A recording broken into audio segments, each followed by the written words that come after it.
India da religion pumnamaki festival singbu yamna special oina celebrate tawnei adubu colors ki festival ni hainariba Holi asidi India da mipum khudimagna khara extra special oina celebrate tawnei festival asida mipum khudibakna ahau athum kaya saminaduna majunairaba abir kaya tainaduna amadi harau tayamna festival asibu pangthoknei adubu chahi 32 da fariba rohan mahakna khwaidagi pamjaba festival Holi ki numida sida Mahaki mapunsida khwaidagi tamtiba thodok ama thokani habasi mahakna khanba phau khallude Rohan angang oiringaidagi orphanage home amada chawraklami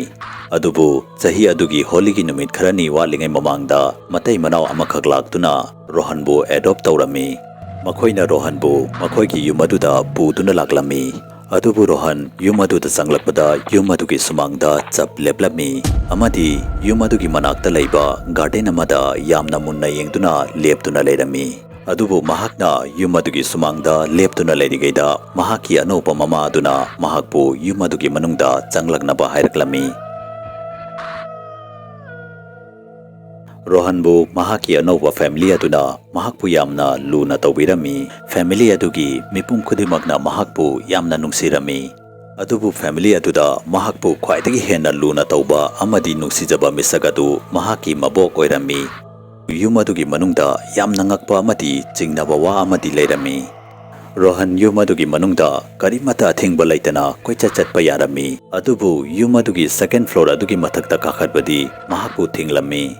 Rohan ayamba matamda yumadugi second floor aduda yengduna adum leirami adubu mahakna second floor adugi mathakta kakhatki haiduna hek tawbaga mahaki maboga du laktuna mathakta kakhatkanu haiduna thinglami Holigi numid ama watlingaigi nungdang aduda Rohanna mahaki ka aduda changlaklami adubu mahakna second floor da kabagi siri adugi manakta chapleplami amadi mathakta yengduna chapleptuna leirami numid adugi nungdang adu yumaduda leiriba mising adu loina tumlami tanja adu yengduna Rohan second floor adugi mathakta tumina kakhatlami second floor adugi mathakta ka ama leirami ka adugi thong aduda angangma machugi so amasu palami Rohanna so adubu thugaigi haiduna tawringaida ikhang khangaudana ka adugi manungdagi thong aduda kanagumamana yeiraklami Madogi matungda Rohanno kibadu mahak masamak thajaba ngamlamde amadi pungak ngaklami mahakna mahaki manakta Nupa masama leptuna leiramba uki Nupa masadugi kuchu adu higok machugi oirami amadi mamidadu ngosok ngaurami Nupa masaduna Rohan bu pada yamna kanna laurami amadi Rohan gi haksang manungda changki Rohan masadu yamna kanna nikpa huraklami amadi mafam aduda chap leptuna leirami Rohan ki khonjel adu tabada mahaki mamaga mapaga adu second floor adugi mathakta chenduna laklami makhoina laimaita ta tuna leiriba Rohan bu lakhwatkhi amadi mahaki ka manungda pusinduna tumhankhi mathangi numit nongalaba matungda Holi gi numit oirami adubu Rohan ki haksang adudi arum hobodagi yamna sathina sarami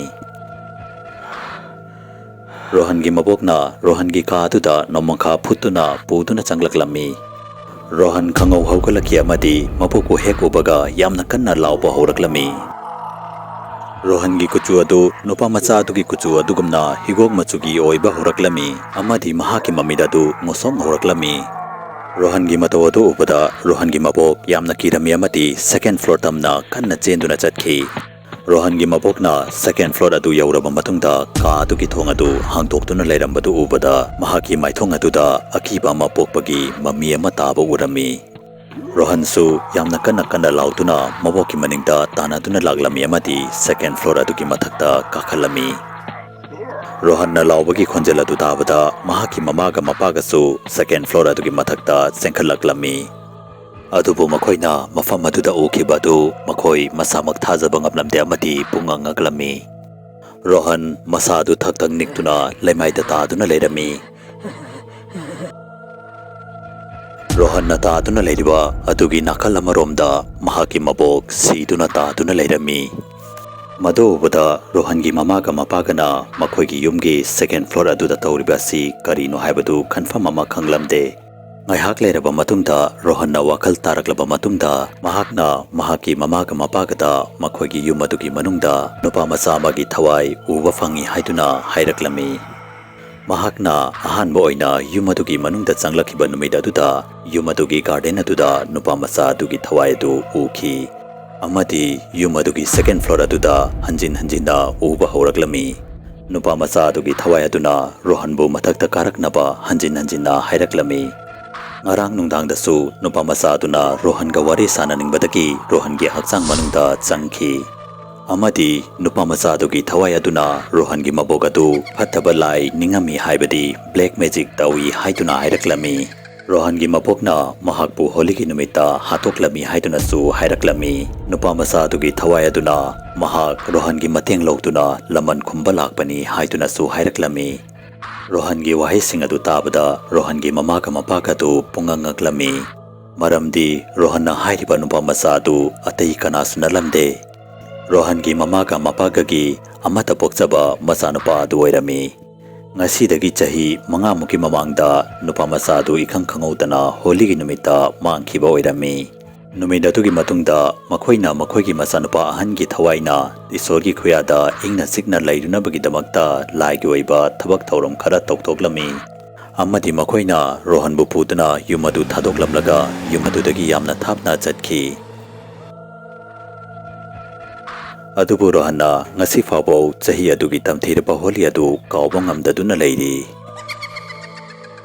Facebook ta Manipuri horror story gi Facebook page fu follow tobiramu. Loinana karigumba wari asu mayamna pambi paragadi channel asibu subscribe tawiramu amadi video asibu like and share amamda tawiramu. Mathangi video da amuk unarasi habsiga loinana yungkupam loyangan mana mayam pumna mukti kainabagi yathang nizari.